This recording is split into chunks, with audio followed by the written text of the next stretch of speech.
Oke, halo semua, selamat malam. Kembali lagi bersama saya Mulai Saham di seri Bicara Saham yang kelima ya. Ini saya mau bahas singkat aja tentang PDPP. Apakah masih menarik atau tidak? Di sini saya analisa bukan berdasarkan teknikal, tapi berdasarkan analisis kepemilikan. Kalau misalnya barangnya sudah banyak di retail, tentu tidak menarik. Tapi kalau misalnya masih banyak di bandar, masih menarik. Jadi kita cek aja apakah udah di retail ataukah masih banyak di bandar. Jadi kita cek yang pertama dari ini dulu. Saya mau cek dari prospektus dulu. Sebentar ya. Kita cek dulu dari prospektusnya ini PDPP ini menjual sekitar berapa nih, sekitar 5 juta lot yang disebarkan ke market dengan nilai nominal 100, harga IPO 200, totalnya sebesar 20% dari total saham yang beredar di perusahaan tersebut dengan pengendali yaitu adalah MG, Semesta Indovest Sekuritas. Kemudian saya di sini cek analisa kepemilikan dari foundernya ini sebagai berikut. Yang setelah penawaran umum ya, saya nggak tahu ini bapak atau ibu, tapi saya sebutnya ini aja ya, Pak Tirto, Pak Lim, Pak Sai, Pak Chan, dan sisanya masyarakat. Ini masyarakat yang 5 juta lot. 5 juta lot karena ini dalam bentuk lembar ya, kita buat dalam lot aja biar gampang. Jadi 5 juta lot, total 20% total saham yang beredar di perusahaan tersebut dengan modal ditempatkan atau di store penuh sebesar 2,5 miliar. Jadi outstanding share-nya yang disebarkan ke market adalah ke bursa efek adalah sebesar 2,5 miliar. Jadi saham-saham founder ini sudah masuk ke bursa efek, tapi sepertinya masih di lock up karena biar tidak langsung guyuran massal ya. Jadi kita tunggu lock up-nya dulu aja. Tapi selama ini dalam beberapa bulan sampai ini lock up-nya kelar, saham yang beredar di masyarakat itu yang diperjualbelikan di bursa efek adalah sebesar 5 juta lot. Kayak seperti itu. Kemudian saya mau lihat dari keterbukaan informasinya. Saya juga kepo dari keterbukaan informasinya. Ternyata didapat ada nama Pak Sugianto Kusuma. Ini nama baru yang sebelumnya di prospektus tidak ada. Jadi bisa dibilang ini adalah big player ataupun bandar. Bandar aja lah, kita sebut bandar aja. Pak SK ini bandar yang beli sebesar, teman-teman bisa lihat di sini, 125 juta lembar atau sekitar 1,25 juta lot ya kalau kita dalam bentuk lot. Dan ini dihitungnya lokal, yaitu sebesar 5% total saham yang perusahaan miliki. 5% saham yang perusahaan miliki dimiliki oleh Pak SK. Kemudian saya melihat juga dari sini, sebentar, kita lihat Stockbit, kemudian kita cek dari insider ya. Ini sebentar, PDPP insider, mana insider? Oh, di sini. Insider, teman-teman bisa lihat ini tadi Pak Sugianto Kusuma masuk dan mencatatkan namanya sejak 24 November. Berarti Pak Sugianto Kusuma ini mengkoleksi sejak awal IPO ya. Mengkoleksi dari awal IPO sampai tanggal 23 November. Ini T+2 T+1 setelah pencatatan ya. Kemudian Pak Tirto Angesti yang foundernya ini mulai mencatatkan namanya di keterbukaan informasi di tanggal 28 November. Dan teman-teman bisa lihat di tanggal 29-nya, di satu hari setelah penulisan di situ, Pak Tirto, Pak Chan, Pak Sai, dan juga Pak Lim baru menuliskan namanya di sini, sehingga sahamnya mungkin sudah mulai bisa diperjualbelikan ya. Tapi sepertinya masih di lock up sini. Harusnya masih di lock up. Di tanggal 20 berapa nih? 29 November ya. Dan Pak Sugianto Kusuma ini mencatatkan keterbukaan informasi di tanggal 25 November. Teman-teman bisa lihat di sini, 25 November. Pak Sugianto baru mencatatkan namanya. Sebelumnya tidak ada yang lain, dan yang lain itu baru muncul di tanggal 29. Jadi di tanggal sekarang ini tanggal sekarang ya, mereka sudah ada namanya di sini. Dan sudah terlihat di sini 5%, 40%, 8%, 16%, dan 16%. Sesuai dengan data yang kita miliki di sini. Kemudian ini adalah pertanyaannya, ini adalah coret-coretan saya, hitung-hitungan saya dari kepemilikan PDPP.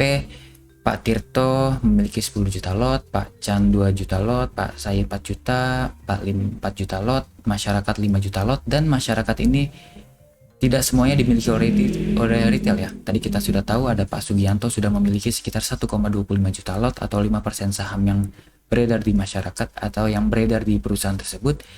Kemudian ada institusi AZ. Kenapa saya tahu ini? Saya ngecek dari ini.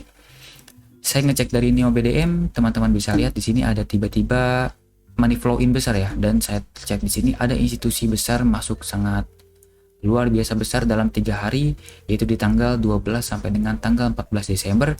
Dan saya cek iseng nih, saya cek iseng di tanggal berapa nih, 12 sampai dengan tanggal 14 Desember.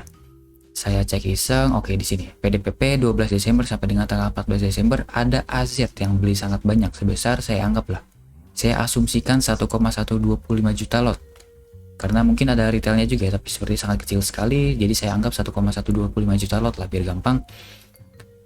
Di sini saya asumsikan 1,125 juta lot dimiliki oleh Bandar AZ atau institusi AZ sebesar 4,5% dari total saham yang perusahaan miliki, atau 4,5% ya. Jadi dari yang disebar ke masyarakat sebesar 5 juta lot, yang dimiliki oleh Pak SK sebesar 1,25 juta lot, kemudian yang dimiliki oleh institusi AZ sebesar 1,125 juta lot. Terus sisanya kemana nih? 2,6 juta lot ada di mana? Apakah masih ada di bandar ataukah sudah ada di retail? Jadi saya iseng cek dengan kode broker dari ini. Saya tarik dari awal IPO tanggal 9 November sampai dengan hari kemarin tanggal 17 Januari. Saya iseng cek, didapatkan seperti ini, teman-teman bisa lihat ya. Ada AZ paling besar, kemudian ada MGI, NHD, dan kode broker bandar lainnya yang jualan besar-besaran, dan saya hitung-hitung. Totalnya 2,76 juta lot, dan saya lupa, di sini saya lupa bahwa ada Pak SK ya. Pak SK kan beli dengan kode broker MG ya, teman-teman bisa lihat di sini. Pak SK mana nih? Pak SK di tanggal pertama kali listing deh, tanggal 25. Pak SK ini beli dengan broker MG. Jadi dari perhitungannya saya kurangi dulu dengan Pak SK. Jadi total bandar MG, total underwriter MG yang jualan ke market adalah sebesar ini, 2,6 juta lot. Jadi 1,36 dikurang dari 1,25 juta lot didapatkan sebesar 2,6 juta lot yang dijual oleh bandar underwriter MG. Dari bandar utamanya dijual ke Pak SK dan juga kepada retail dan juga ke institusi AZ. Jadi total saya hitung, summary-nya adalah sum dari total ini. Teman-teman bisa lihat, totalnya adalah 4 juta lot. Jadi 4 juta lot barang sudah disebarkan oleh bandar. Kemudian kita kurangi aja, kita mau tahu berapa sih yang ada retail. Jadi 4 juta lot kita kurangi dengan kepemilikan dari Pak SK. Kemudian kita kurangi dengan kepemilikan dari institusi AZ, didapatkan retailnya sebesar 1,6 juta lot ada di retail. Jadi saya masukkan ke sini, barang di retail ada sebesar 1,6 juta lot, dan sisanya bandarnya ini, yaitu tinggal kita kurangi aja. Sisa ini di mana dikurangi barang di retail, atau gampangnya atau yang mungkin perhitungannya itu adalah 5 juta dikurangi 1,25 juta ini bandar, dikurangi bandar institusi, dikurangi barang di retail, sisanya itu ada sebesar 988 juta lot masih ada di bandar, entah itu ada di underwriter MG ataupun di kode broker lainnya nomine bandar. Seperti itu. Jadi 1,6 juta lot di retail, sisanya berapa nih? Sisanya barang yang bisa diperdagangkan adalah sebesar ini, 3,3 juta lot. Ini 3,3 juta lot kita dapatkan dari bandar SK. Ini saya anggap bandar karena kepemilikannya sangat besar. Bandar SK ditambah dengan institusi AZ karena kemungkinan ini adalah bandarnya juga, karena tidak mungkin retail yang kompak tiba-tiba beli sangat besar ya. Ini bandar juga kita jumlahkan ditambah dengan sisa barang bandar 988.000 lot, jadi didapatkan sebesar 3,3 juta lot masih ada di bandar yang diperdagangkan. Kemudian kita buatkan aja persentasenya terhadap barang yang bisa diperjualbelikan ya.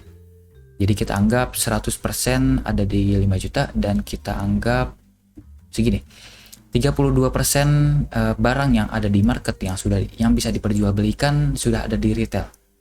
32% dihitung dari sini. Teman-teman bisa lihat 1,6 dibagi 5 juta, karena 5 juta yang bisa diperdagangkan di market ya. Kemudian yang barang bandar yang bisa diperdagangkan sebesar ini, 67,28% barang ada di bandar. Kalau seperti ini mengingatkan saya kepada videonya Pak Franz. Pak Franz pernah mengatakan seperti ini di videonya yang ini tentang GTSI. Kalau misalnya barang yang bisa diperjualbelikan ya. Ini sebagai contohnya GTSI. GTSI itu yang ada di market sebesar 24 juta lot. Ini yang di prospektus yang ada yang diperjualbelikan di market 24 juta lot. Kalau misalnya 30%-nya atau 66 jutanya sudah ada di udah ada di retail ya. Udah dari retail, pasti berat untuk angkatnya, karena setiap ngangkat pasti retailnya akan langsung dijualan guyur market, padahal market makernya itu mau ngangkat tapi malah diguyur oleh retail. Makanya pergerakannya pasti akan lambat, pasti ada potensi turun dulu. Kenapa turun dulu? Karena bandarnya ingin rekolek lagi sahamnya. Salah satu caranya adalah menurunkan harganya dulu. Saat harganya turun, retail sudah pasti pasrah, akan cut loss, akan jualan dulu, pasrah dulu, jualan ke bandar dulu. Dan saat bandar sudah rekolek lagi dan sudah persentasenya di retail sudah kecil lagi, baru sahamnya akan dilanjutkan naik ke atas seperti itu. Jadi sepertinya PDPP akan seperti itu dulu. Ini karena barang di retail sudah sangat banyak sekali, 32%, jadi ada potensi harga sahamnya di situ-situ dulu.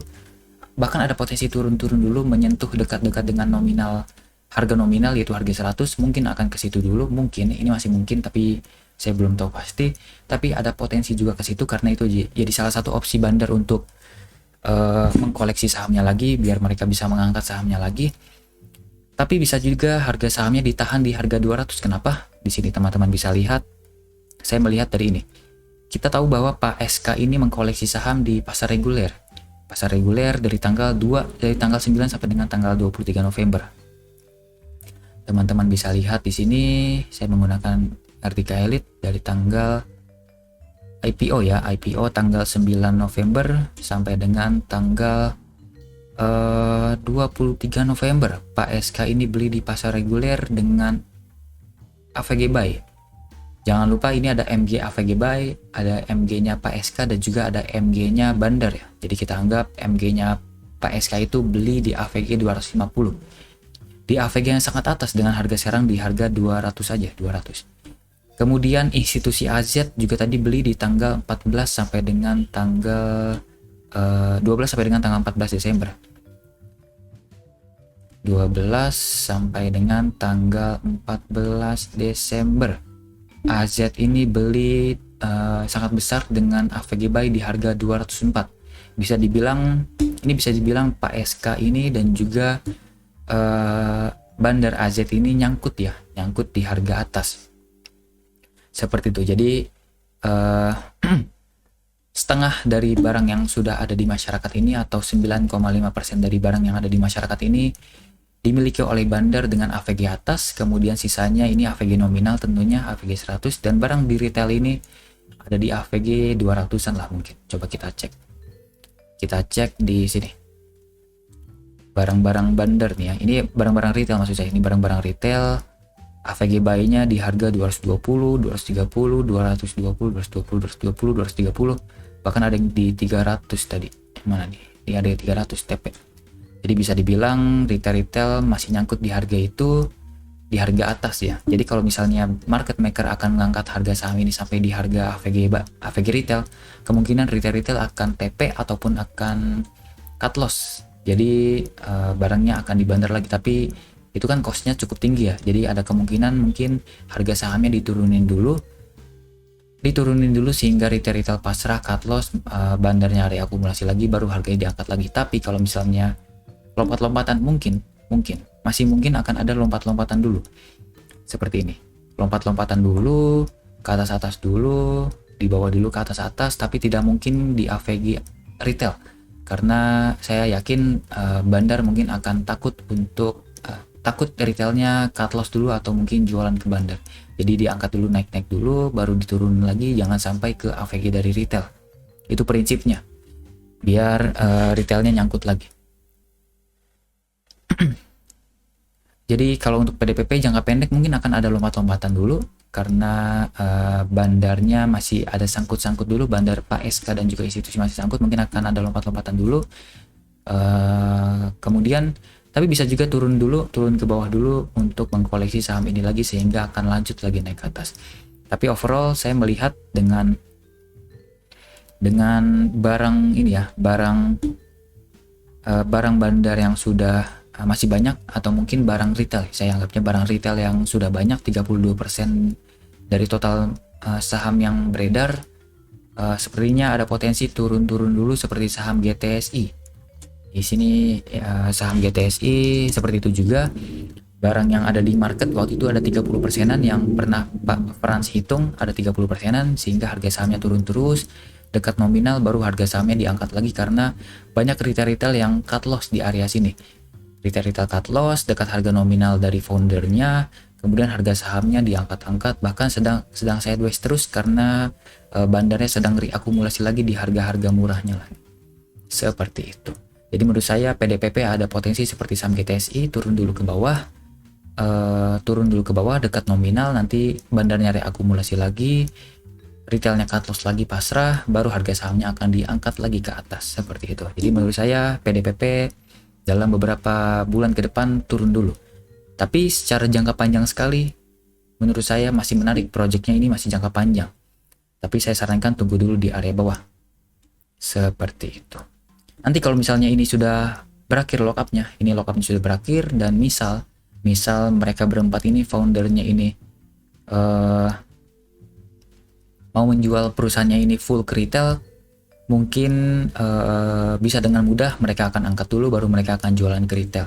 Jadi kita nunggu aja, tunggu lockup dulu. Kalau misalnya lockupnya sudah kelar atau sudah lockup, maksud saya sudah lockup, nanti kepemilikan retail ini sudah berubah dari yang 32% menjadi 6,54% didapat dari ini 1,6 dibagi dengan total saham yang di perusahaan itu, yaitu 25 miliar, didapat sekitar 25 juta ya, 25 juta lot, dapat sekitar 6,54%. Dan 6% ini angka yang mudah untuk mengangkat ya. Kalau retailnya cuma 6%, pasti bandar akan mudah untuk angkat, kemudian akan guyur-guyur di atas, seperti itu. Jadi untuk jangka panjang sekali project PDPP masih menarik karena sepertinya projectnya ini jangka panjang. Tapi kalau untuk jangka menengah atau jangka pendek ke depan, sepertinya PDPP akan turun-turun dulu mendekati harga nominal, sehingga retail akan cut loss dulu. Sehingga minimal kalau menurut Pak Frans ya, menurut Pak Frans di video ini, presentasi mudahnya itu adalah sekitar 4%, sekitar 4-6%, 6% lah, minimal 6%. Minimal 6% ada di retail, baru bandar akan mulai mengangkat sahamnya ini. Yaitu sebesar berapa nih? 6%, sekitar 6 dikali saham yang beredar ada 5 juta lot. Jadi retail harus punya 300.000 lot aja, baru bandar akan ngangkat saham ini lagi. Tapi sebelumnya sampai sana, retail harus cut loss dulu, dan salah satu caranya yaitu adalah menurunkan harga sahamnya ini sampai mereka pasrah cut loss. Dan kalau sudah cut loss dan retail sudah punya hanya 6% dari saham yang beredar, baru harga sahamnya akan lanjut naik ke atas. Nanti saya mungkin akan update ya, kalau misalnya next month atau bulan-bulan ke depan retail sudah sangat sedikit, mungkin saya akan update lagi, saya akan kabarin lagi ke teman-teman. Jadi pantau terus ya video YouTube saya ini. Kalau misalnya PDPP mulai menarik, saya akan kabarkan. Oke, seperti itu. Jadi kesimpulannya adalah seperti ini aja. Overall dari tanggal 9 November sampai tanggal 17 Januari kemarin, buangan besar ke retail. Buangan besarnya sangat besar ke retail, sampai 32% ada di retail. Jadi kesimpulannya itu, kita tunggu aja harga sahamnya stabil, kita tunggu ada akumulasi besar-besaran lagi dari bandar, kita tunggu sampai retailnya hanya sekitar 6% dari total saham yang beredar. Kalau sudah sampai 6%, baru harga sahamnya mungkin akan menarik lagi, ada potensi lanjut lagi naik ke atas, mungkin bisa multi bagger karena projectnya ini sangat menarik menurut saya. Oke, seperti itu aja pembahasan tentang PDPP. Ini cukup panjang ya, 19 menit. Semoga teman-teman bisa paham, dan ini semoga perhitungannya benar, tapi ini penuh asumsi ya. Tapi asumsinya ini dengan data kok, tidak dengan opini-opini saja. Jadi semoga pembahasan ini bisa memberikan insight untuk teman-teman, apakah mau investasi atau trading. Kalau menurut rekomendasi saya, jangan dulu. Ada potensi saham ini akan turun-turun dulu untuk mengkoleksi barang dari retail dulu. Seperti itu aja. Oke, sampai jumpa di video selanjutnya. Selamat malam.